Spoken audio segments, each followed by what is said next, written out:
Today we will be discussing the Spanish Civil War. What were its effects, what were its causes, and, well, quite frankly, what actually was it? Now to begin, we need some background. So, going into the 19th century, Spain had a mighty empire. They had control over a large portion of the Americas, which made them one of the rich nations in Europe. However, even by this point, they had already been in something of a decline. Now, they had been in a decline ever since the Spanish Armada. And now Napoleon came in, invading Spain, and, when Spain fell to Napoleon, its colonies took the opportunity to rise up in revolt and leave the empire. And Spain has been sort of putting all its hopes in its colonies, putting all its eggs in one basket. And so therefore, its colonies leaving left Spain effectively destitute and unstable.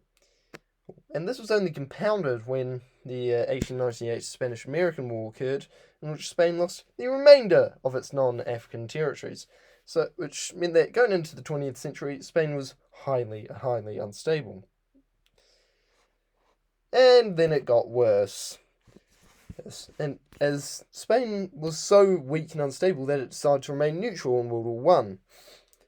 However, just because it was neutral didn't mean that the war didn't affect it, as Spanish farmers quickly found that selling food to the Entente was much more profitable than selling it to Spaniards, and so food prices rose, intense food shortages, intense economic hardship. Then, in 1919, the Rif War began, and where Spain's territories in what was now northern Morocco, what was then known as Spanish Africa or the Rif, attempted to rise up in revolt.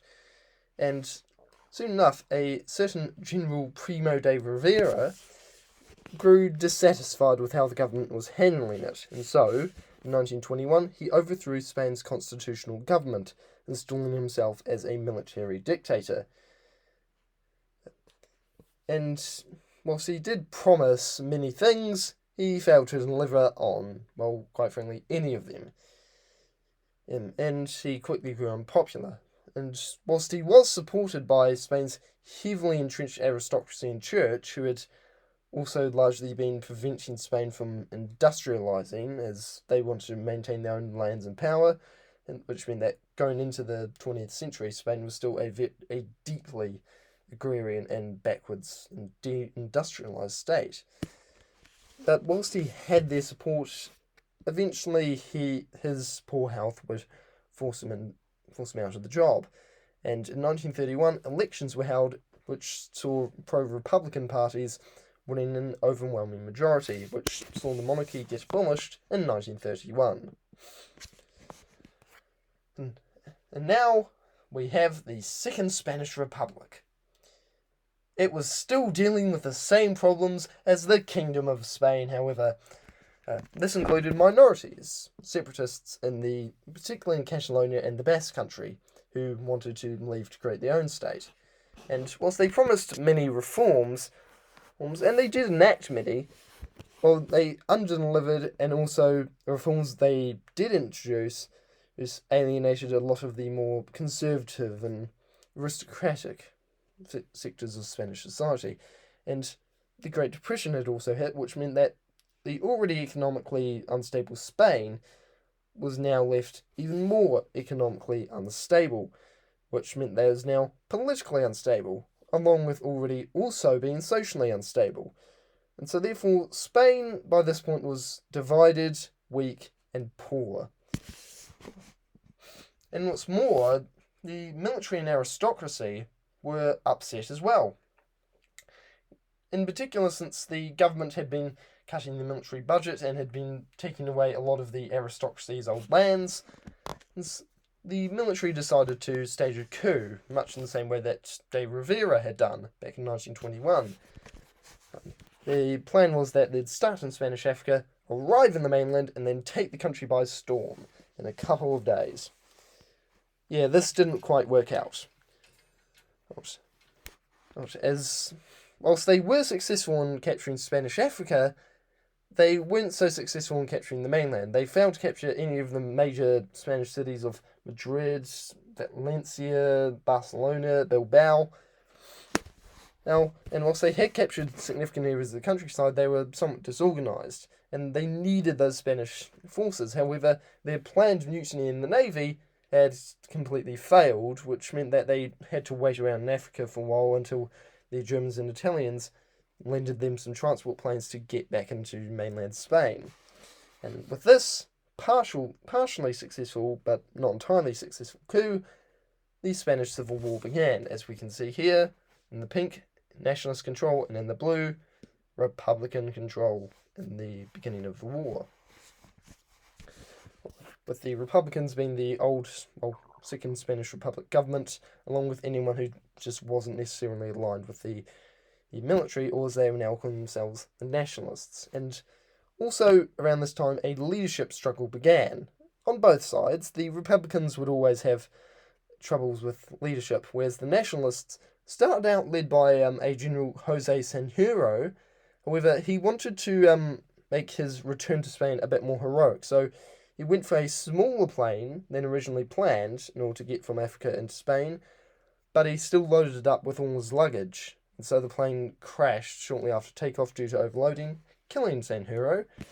And you also had other things such as the Republicans executing the very well-known leader of Spain's fascist party, Primo de Rivera, Jose Primo de Rivera, which effectively left no one else to lead the Nationalists except for a certain General Francisco Franco. And here are the factions. Now, for the Nationalists, it's the military, it's Falangists, who are Spain's version of fascists, the monarchists that wanted to restore Spain's previous king, Alfonso XIII, the one who had been deposed in 1931, and Carlists, who were also monarchists but wanted to restore a different monarch. It was a succession dispute that had been going on for over a century by that point. And they were supported by Germany, Italy, and Portugal, but in particular Germany and Italy, with Germany famously sending over the Condor Legion of bomber aircraft, most famously participating in the bombing of Guernica, and Italy just about bankrupting itself in order to support the Nationalists. Meanwhile, the Republicans were much more disorientated. They were initially led by the Liberal government, who were part of the Popular Front, a coalition with Social Democrats, Socialists, all that stuff. But then it quickly broke apart from there, as, well, then you had Communists, who were, Stalinists, who supported Soviet-style communism. You had anti-Stalinist communists, POUM, who didn't support the Stalinists. You had anarchists, mainly in Catalonia, who wanted to set up an anarchist state. You had Basque and Catalan nationalists. You had trade unions. You had basically everyone was slightly different. The Republicans were a very broad coalition, and they were not exactly getting on with each other all that well. And they had foreign support from Soviet Union and Mexico, and that Soviet support wouldn't be entirely helpful. As it would end up as the Soviets supporting the Republicans would actually play a role in the Republicans' ultimate defeat. As the Soviets wanted a puppet state in Spain, so they would only support the brigades that were loyal to them, which meant that everyone else was left with next to nothing, and even got to the point where there was genuine fighting between factions, such as the pro-Stalinist communists actively fighting with anarchist and POUM forces, so the Soviets really only compounded the Republican infighting and weakened Republican resolve. Meanwhile, the Nationalists had strong unity through a number of things: their shared faith, their shared sort of them being a bit more sort of close to each other on the sort of spectrum, and also the strong leadership of General Francisco Franco. And the Nationalists had also taken most of the officer corps with them, which meant that they had far more officers to actually command their troops. All this would end up resulting in the Republicans ultimately surrendering by the 1st of April 1939. And the Spanish Civil War had truly immense impacts on the rest of the world. And, well, after all, it was sort of the testing ground for a lot of the weapons and technologies that were going to be used in the Second World War just later that same year. And it was also just the Germans and Italians gaining another ally in Western Europe. It was sort of showing Western weakness once again, as the West had actively adhered to a policy of non-intervention, which would end up rather backfiring. And Franco, he would not end up joining the Axis, as Spain was still in ruins, but he would continue to rule Spain right up until his death in 1975, after which, well, he had promised to restore the monarchy after his death, so he was succeeded by Juan Carlos I, who then just decided to sort of go back on everything he had promised and restore Spanish democracy. And so Spain today is a constitutional monarchy. So, in short, the Spanish Civil War saw the Nationalists win due to mainly Republican infighting and nationalist strength, and the strength of nationalist leadership and unity. And the Spanish Civil War had immense impacts on the rest of the world. Thank you for watching.